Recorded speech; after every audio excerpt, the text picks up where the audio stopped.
রাঙারাতুল চরণে, পরমরাধ্যা জগজ্জননী রাঙারাতুল চরণে, পরম পূজ্যপাদ আচার্যদেব শ্রী শ্রী বরদার রাঙারাতুল চরণে ও বর্তমান আচার্যদেবের রাঙারাতুল চরণে অসংখ্য কোটি প্রণাম নিবেদন করি।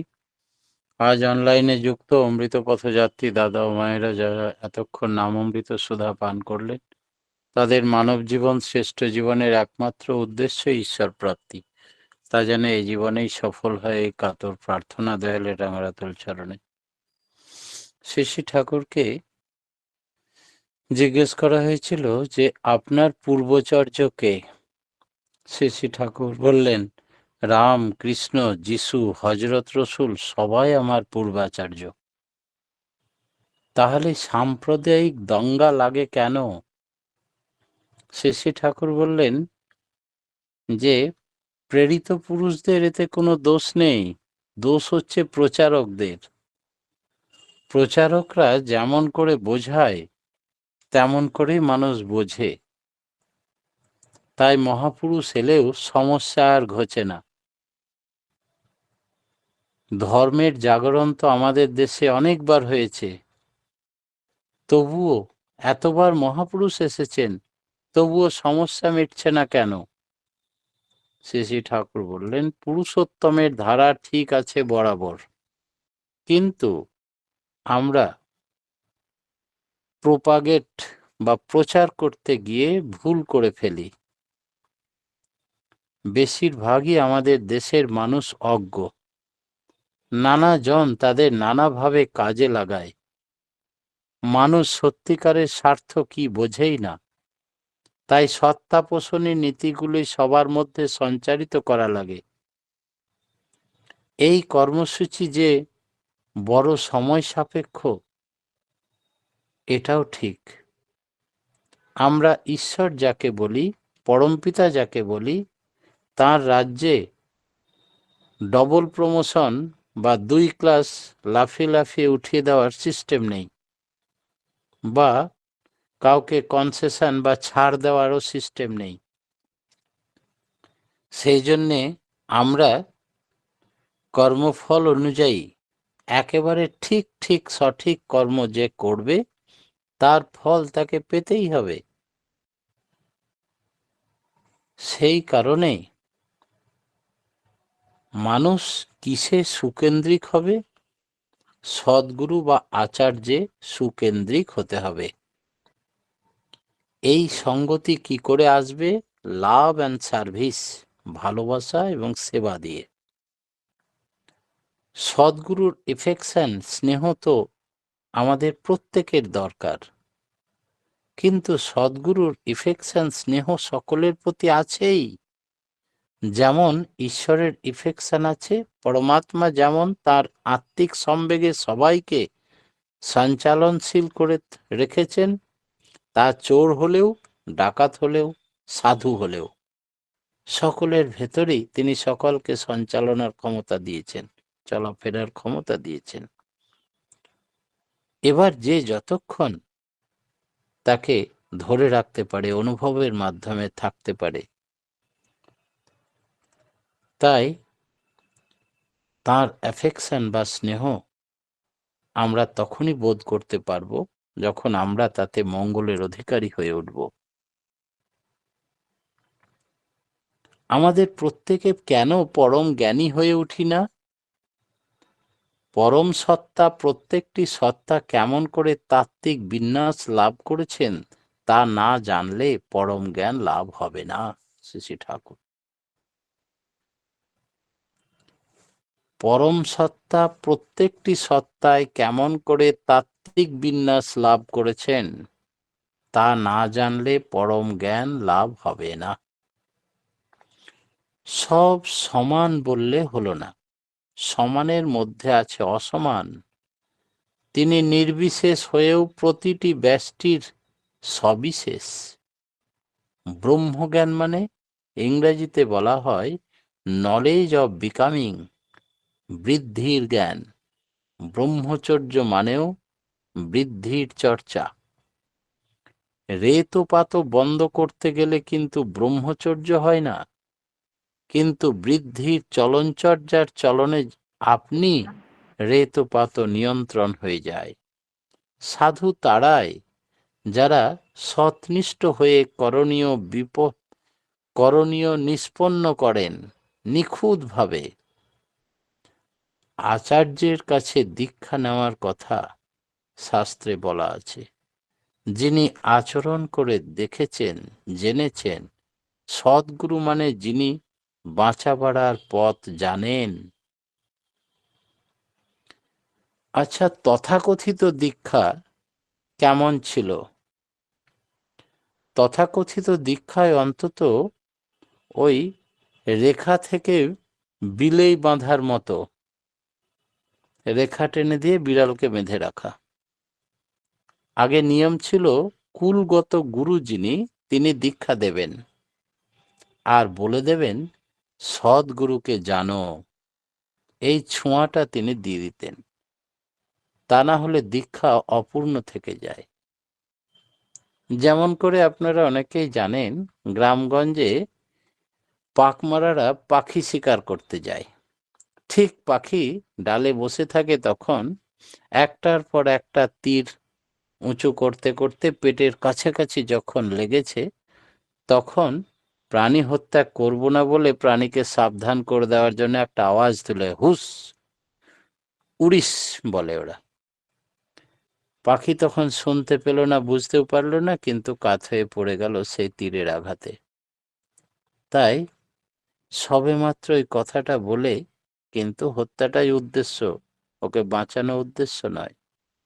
তেমন করেও তাকে দীক্ষার আসনে বসে বলে দেওয়া হতো, সদ্গুরুকে জানো, তবেই দীক্ষা পূর্ণ হতো। বৈশিষ্ট্যপালী আপুরিয়ন মানে কি? আপুরায়মান। ঠাকুর বলেছেন এক জায়গায়, অনুভূতি বোধ সৃষ্টি করে, বোধ ভাব সৃষ্টি করে, ভাব ভাষা সৃষ্টি করে, মূর্তি নিতে চাইলে শব্দ বেরোয়। সেই জন্যে মহামানব বা পুরুষোত্তম যখন আসেন, তখন শুধু একটা দিক বিকশিত হয় না, সব কিছুই বিকশিত হয়। ভাবে, ভাষায়, চিন্তায়, কর্মে, সাহিত্যে, শিল্পে, বিজ্ঞানে। তাদের বলে বৈশিষ্ট্যপালী আপরিয়মান। বৈশিষ্ট্যপালী মানে কি? তিনি প্রতিটি বৈশিষ্ট্য পালন করেন। আপুরিয়ন মানে কি? তিনি সবাইকে পূরণ করেন, এমনকি পূর্ব ঋষি, মহাঋষি, পুরুষোত্তম, অবতার, মহাপুরুষ সকলকেই পরিপূরণ করেন। একটা কথায়, সর্বদেবময় গুরু। সদ্গুরুর মধ্যে পূর্বতন সবাই জীবন্ত থাকেন। আজকে কয়েকজন অনুরোধ রেখেছেন যে তত্ত্বজ্ঞানের সঙ্গে সঙ্গে, আধ্যাত্মিক চেতনা সঙ্গে সঙ্গে বাস্তব জীবনের কিছু, আমার জীবনের ঘটনা বা উদাহরণ বলার জন্য। আমার তাতে মনে হয়েছে যে অহংটা যদি আমার কাঁধে বেসে পড়ে, সেই ভয়ে আমি বলতে চাই না। কিন্তু আবার তাদের যুক্তিতর্কের খাতিরে তারা বলেছে, তোমার জীবনের কোনো উদাহরণে যদি কাউরির মঙ্গল হয়, তবে তা গোপন করবে না। তাই বলি যে আমি যখন পূজ্যপাদ দাদার আচার্য রূপে বিরাজমান, করিদ্ধা আশ্রমে এসেছেন সিউড়ি ঠাকুর বাড়িতে, আমি প্রহরায় নিযুক্ত। ভক্তরা আসছে, প্রণাম করছে, চলে যাচ্ছে, ডিসিপ্লিন ওয়াইজ যেন হয়, তাই আমি ভলেন্টিয়ার। সেই মুহূর্তে কোনো ভক্ত আসেনি। পূজ্যপাদ দাদা বসে আছেন, আমি একটু দূরে দাঁড়িয়ে আছি। আমাকে ডাকলেন হাত ইশারা করে, কাছে গেলাম, হাঁটু গেড়ে প্রণাম করে বললাম, আজ্ঞে বলুন। তাহলে তুমি তো কলেজে প্রফেসরই করো, কিন্তু তুমি লও পাস করেছো। তাহলে আজ্ঞে, কলিযুগের মানুষ ঘরে ঘরে এখন লয়ার দরকার, আইনের বেড়াজালে পড়ে যাচ্ছে। তুমি যদি লটা প্র্যাকটিস করো, সিউড়িতেই কোর্ট আছে, লাগবে রেজিস্ট্রেশনটা নিয়ে প্র্যাকটিসটা শুরু করো। আগে কলেজটা কি ছেড়ে দেবো? যোগাযোগ রাখবে, নো ওয়ার্ক নো পে হলেও ক্ষতি নেই, কিন্তু প্র্যাকটিসটার উপরে জোর দাও। লাগবে তাতে মানুষের যে উপকারে তুমি লাগবে, তা অন্য কোনো প্রফেশনে লাগবে না। লাগবে। দাদা যাওয়ার পরেই রেজিস্ট্রেশন এনলিস্টমেন্ট করে যথারীতি সিউড়ি বারে নাম লেখালাম। কিন্তু এদের বলা হয় ব্যবহারজীবী, আর চরম দুর্ব্যবহার। এক একটা ম্যাটার নিয়ে মিথ্যার উপরে এমন আর্গুমেন্ট করে যে সত্য চাপা পড়ে যায়, মন খারাপ হয়ে যায়। অরিজিনাল ঘটনা আমি জানি, কিন্তু আমার ভাষার থেকে তাদের যুক্তি তর্ক অনেক বেশি প্রবল। এতদিন প্রফেসারি করেছি, দীক্ষার কাজে ছিলাম, বেশ ছিলাম, তাই দেওঘর গেলাম। পূজ্যপাদ দাদা বসে আছেন, সেখানে গিয়ে চুপটি করে বসলাম। দাদা আমার ধারে তাকে বললেন, কি রে, প্র্যাকটিস করতে পারছিস না? না লাগে না। কি মনে হচ্ছে? মনে হচ্ছে আগেই বেশ ছিলাম। শ্রদ্ধেয় তনু ঘটকদা আমার পাশেই বসেছিলেন। তনুদাকে বললেন, এই তোর ঘরে নিয়ে যা ব্যানার্জিকে। আলোচনা প্রসঙ্গে অষ্টম খণ্ড সম্ভবত বললেন যে ওই বইটা ওকে পড়া। একজন অ্যাডভোকেট এবং ঋত্বিককে কেন ঠাকুর অ্যাডভোকেসি প্র্যাকটিসের জন্য বলেছিলেন, ওইটা পড়লে তোর মনের প্রশ্নের উত্তর পেয়ে যাবি। লাগবে। আমরা দুজনে গেলাম। তনুদা তার ঘরে নিয়ে গিয়ে বইটা প্লাগ করাই ছিল, আমাকে দিলেন, বললেন জোরে জোরে পড়। আমি পড়তে লাগলাম। সেই দাদাটি বলছেন, ঠাকুর, আমি শুধু ঠাকুরের কাজ নিয়েছিলাম, বেশ ছিলাম, আপনি কেন আমাকে ওকালতি প্র্যাকটিস করতে বললেন? দুটো দুইমুখী কাজ, একটা সত্যের পথ, একটা মিথ্যার পথ। শ্রী ঠাকুর বললেন, তোমার বুঝতে একটু ভুল হচ্ছে। একটা হচ্ছে ধর্মের আশ্রয় নিয়ে মানুষকে রিলিফ দেয়, তিনি ঋত্বিক, আর যিনি আইনের আশ্রয় নিয়ে রিলিফ দেন, তিনি অ্যাডভোকেট। তাহলে কিন্তু অনেক সময় ঠাকুর আইনের ঘাটে পড়ে না, তখন মিথ্যার আশ্রয় নিয়ে তাকে রিলিফ দিতে হয়। ঠাকুর বললেন, যে মিথ্যা বললে মানুষকে রিলিফ দেওয়া যায়, সেই মিথ্যা মিথ্যা নয়, বলবে সে কথা। তখন অত জ্ঞানগম্যি হয়নি, পরবর্তীতে জানলাম যাজ্ঞবল্কে এই বিষয়ে বিস্তারিত বলা আছে। ঠাকুর উদাহরণ দিয়ে বললেন, অত সহজেই ছাড়লেন না। বললেন, সব সত্য সত্য নয়, সব মিথ্যা মিথ্যা নয়। কিরকম জানো? হয়তো তুমি তোমার ঘরে বসে আছো, হঠাৎ দেখলে একজনকে আর একজন ধাওয়া করেছে মার্ডার করার জন্য। সে প্রাণ ভয়ে ভীত হয়ে দৌড়ে এসে তোমার চৌকির তলায় আশ্রয় নিল। কিছুক্ষণ পরেই সেই লোকটি হাতে অস্ত্র নিয়ে তোমাকে জিজ্ঞেস করলো, একজন লোক এসেছিল এখানে? তুমি সত্যবাদীর মতো যদি দেখিয়ে দাও আমার চৌকির তলে লুকিয়ে আছে, তোমার সামনে তাকে টেনে বার করে হত্যা করে, তাহলে এই হত্যাকারী হিসাবে তুমিও সমান দণ্ডে দণ্ডিত হবে পরমপিতার বিচারে। তুমি যদি তাকে মিথ্যার আশ্রয় নিয়ে বলো, সোজা সামনে আঙুল দেখিয়ে দিলে, সোজা রাস্তায় সে দৌড়ে চলে গেল, সে প্রাণে বেঁচে গেল। বিধাতা দেখলো তার সৃষ্টিকে তুমি রক্ষা করেছো মিথ্যা বলে, তাই তুমি মিথ্যা বলেও আশীর্বাদ পুষ্ট হলে। তাই সব সত্য সত্য নয়, সব মিথ্যা মিথ্যা নয়। বহু শাস্ত্র তোমাকে এভাবে সাহায্য করবে। তাই পরবর্তীতে আবার প্রশ্ন করছেন, আর ঠাকুর তার উত্তর দিচ্ছেন। সবটা পড়ার পরে আমি ফিরে এলাম পূজ্যপাদ দাদার কাছে। প্রণাম করে বসতেই বললেন, কিরে সব পড়লি? তাহলে আগে, তাহলে এবার লেগে যাও। তাহলে আগে। তারপর থেকেই প্র্যাকটিস জমে গেল। প্র্যাকটিস তো জমলো, কিন্তু কাজ বেড়ে গেলে জুনিয়রের সংখ্যা বাড়াতে হবে, ক্লার্কের মোহরির সংখ্যা বাড়াতে হবে। তো বিশ্বস্ত মোহরার বা ক্লার্ক যে হবে, সে অন্তত গুরু ভাই হোক, এরকমটা ইচ্ছা। তাই হঠাৎ আমার এক গুরু ভাই দেখছি গ্রীষ্মকালের রোদের মধ্যে সে যাচ্ছে ওই একটা সাইকেলের পিছনে বড় একটা বাক্সর মধ্যে পাউরুটি এইসব বিক্রি করছে গ্রামে গ্রামে। আমি কোর্ট থেকে ফিরছিলাম গ্রীষ্মকাল, দেখে খুব মায়া লাগলো, ঘাম ঝরে পড়ছে। আমি তাড়াতাড়ি দাঁড়ালাম, নিয়ে বললাম, এই করুণা, আমি এখন প্র্যাকটিস করছি, তুমিও কোর্টে চলে এসো। বাবু, আমি কি কাজ করব, আপনি তো না হয় উকিল। তো বললাম, তুমি মোহরের কাজ করবে, আমি তো কাজ জানি না, কোনো কাজ শিখিয়ে দেব। আমার সিউড়ি টাউনে কোনো লোক নেই, থাকবো কোথায়? তাহলে আমার চেম্বারে একটা চৌকি আছে, সেখানেই শুয়ে পড়বে রাত্রে, আর দিনে খাওয়া দাওয়ার ব্যবস্থা করে দেবো, আমি সমস্ত বিল দিয়ে দেবো, টিফিন থেকে খাবার দুবেলা সব ব্যবস্থা করে দেবো, এছাড়াও তোমাকে বাড়তি কিছু হাত খরচ দেবো।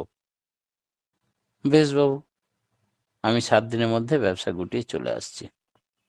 করুণা সিন্ধু আমার সাথী হলো, তাকে মোহরের যাবতীয় কাজ শেখানো হলো, ধীরে ধীরে সব করায়ত্ত করলো। হঠাৎ সেই জন্য একটু বেশি মাঝে মাঝে শনি রবিবার পেলেই বেরিয়ে পড়ি ইলামবাজারে। তার এক বোনের দিদির বিয়ে হয়েছে, সেখানে গিয়ে যাজন পরিক্রমায় বেরিয়েছি, গ্রামগঞ্জের লোকেদের নিয়ে যাজন করছি। অনেক রাত্রি পর্যন্ত দিক বিদিক জ্ঞান থাকে না, আমি গেলেই 8-10 জন লোক সাইকেল নিয়ে বেরিয়ে পড়ে। কোথায় যাব আজকে, কোন গ্রামে যাব, ঠিক ঠিকানা নেই। যাই হোক, খুব আনন্দের কাটে প্রত্যেক শনি রবিবারটা। হঠাৎ করুণা সিন্ধু এলো কাঁদতে কাঁদতে। তার আর এক দিদির বিয়ে হয়েছে সিউড়ির কাছাকাছি, তার একটি মাত্র ছেলে, সেই পুত্রের ব্লাড ক্যান্সার হয়েছে। তাই কোনো সৎসঙ্গে বা কোথাও থেকে সে জেনেছে নাকি যে আচার্যদেব শ্রী শ্রী বরদা আমাকে স্পেশাল আশীর্বাদ দান করেছিলেন দুমকা মন্দিরের উৎসবের আগে, যে যাকে যা বলবি তাই হয়ে যাবে, বলতে কার্পণ্য করবি না, বলতে বিমুখ হবি না, করবেন ঠাকুর, করব আমি, তোর চিন্তা কি আছে। তাই কয়েকবারই অ্যাপ্লাই করেছি আর সবগুলো সাকসেস হয়েছে। করুণা সিন্ধু কোনো ক্রমে সেটা জানতে পারে। তাই আমি যখন ফাইল নিয়ে দৌড়াচ্ছি, সাক্ষী করতে হবে, তখন করুণা সিন্ধু পথ রুদ্ধ করে দাঁড়ালো। দাঁড়ান বাবু, দাঁড়ান, খুব বিপদে পড়ে এসছি আপনার কাছে। কি হয়েছে? এই আমার দিদি, এই জামাইবাবু, তার একটাই ছেলে, তার ব্লাড ক্যান্সার হয়েছে। ওরা দীক্ষিত? তাহলে হ্যাঁ। বললাম, আপনি শুধু একবার মুখে বলে দিন যে ভালো হয়ে যাবে, কিছু হয়নি, এক্ষুনি ভালো হয়ে যাবে। তাহলে সেটা তো ভেতর থেকে আসতে হয়, শিখিয়ে কি বলা যায়? তো বেশ, এক কাজ করো, আমি কোর্ট থেকে ফিরে আসি। বলে, না না, এক্ষুনি বলুন, আপনার সাক্ষী করতে অনেক দেরি হয়ে যাবে, 1-2 ঘন্টা লেগে যাবে। ঠিক আছে, এক কাজ করো, দেওঘর চলে যাও, আচার্যদেব পূজ্যপাদ দাদা বসে আছেন, আর অজিত গাঙ্গুলিদাকে গিয়ে বলবে আমার কথা, উনি নিবেদন করে দেবে যে বীরভূম থেকে একটি ছেলে এসছে, ব্লাড ক্যান্সার হয়েছে, দ্রুত আরোগ্য কামনায় নিবেদন জানাচ্ছি, প্রার্থনা জানাচ্ছি। উনি মাথা নাড়িয়ে দিলে ভালো হয়ে যাবে। বলে, না, ওটা আপনি লিখে দিন। তো মহান আছরবান্দা, আমি সব কাজ বাদ দিয়ে আবার লিখে দিলাম, শ্রদ্ধেয় অজিতদা, জয়গুরু, আপনি একবারে কোটেশন দিয়ে লিখে দিলাম, এই কোটের মধ্যে এই কথাটুকু বলবেন। তিনি তাই বললেন আমার কথাটুকুই। এবং আচার্যদেব জিজ্ঞেস করলেন, কে পাঠিয়েছে? তাহলে দেবপ্রসাদ ব্যানার্জি, আমাদের ঋত্বিক দাদা। মাথা নড়ালেন, ভালো হয়ে গেলে খবরটা দিস। লাগবে। তারা আনন্দবাজার করে চলে এসছে, আমাকে বললো এই ঘটনা। তা বললাম যে নাম ধ্যান করো, 2 ঘন্টা করে ধ্যান করতে বলো বাচ্চাটাকে নিয়ে, মা বাবাকে, নিরামিষ খাও, সস্তনে নিয়ে নিও, আর 7-10 দিন পরে আর একবার ব্লাড টেস্ট করবে। তাই করলো। 10-15 দিন পরে ব্লাড টেস্ট করে দেখলো আর কিছু নেই। তখন আমাকে এসে বলছে, আপনি ফোনে বলে দিয়ে আচার্যদেবকে ভালো হয়ে গেছে। এই, তার আগে এত কান্নাকাটি, আর ভালো হয়ে যাওয়ার পরে খবর দিতে যেতে পারবে না? খুব ধমক দিলাম, আবার তাদেরকে পাঠালাম, আচার্যদেবকে নিবেদন করে এসো। নিবেদন করলে। এখন করুণা সিন্ধু সাধু আমার মোহরি, সে ভুলেই গেছে তার ভাগ্নেটা এভাবে ব্লাড ক্যান্সার ভালো হয়েছিল। সে এখন বড় হয়েছে, বিএ পাস করেছে, চাকরি করছে। মানুষ দুর্দিনে দুর্যোগে যেভাবে দৌড়ে আসে ভগবানের কাছে, রিলিফ পেয়ে গেলে অতটা আর মনে থাকে না। স্মৃতিপটে মনে করিয়ে দিতে হয় যে তোমার জীবনে ঈশ্বর কিভাবে হাত বাড়িয়েছিলেন মুমূর্ষ টাইমে। এরকম বিধাতা অহেতুক কৃপা। এর জন্যই জানি না পূর্ব জন্মের কিছু করা আছে কিনা। আমরা এত সৌভাগ্যবান, আমরা এতই ভাগ্যবান যে স্বয়ং বিধাতাকে গুরুরূপে পেয়েছি এই জীবনে। এর থেকে আনন্দের খুশির খবর আর কিছু হতে পারে না। আজকে আমার এই একটি ঘটনা বলেই শেষ করি। প্রত্যেকের সার্বিক মঙ্গল প্রার্থনা জানিয়ে আমি আমার ক্ষুদ্র বক্তব্য এখানেই শেষ করলাম। জয় গুরু। খুব সুন্দর আজকে আলোচনা শুনলাম। প্রচারের জন্যই সাম্প্রদায়িক বিভেদ সৃষ্টি হয়।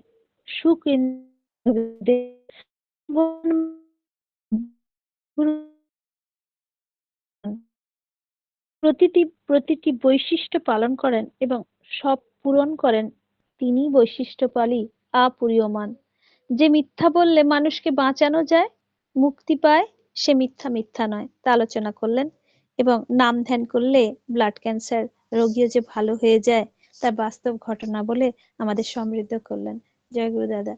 পরমপিতা রাঙার আতুল চরণে আপনার সপরিবার সপরিবেশ নিরোগ দীর্ঘায়ু জীবন কামনা করি। পরমপিতা রাঙার আতুল চরণে আপনি ভালো থাকুন, সুস্থ থাকুন এবং পরম পিতাকে নিয়ে আনন্দে থাকুন, এই প্রার্থনা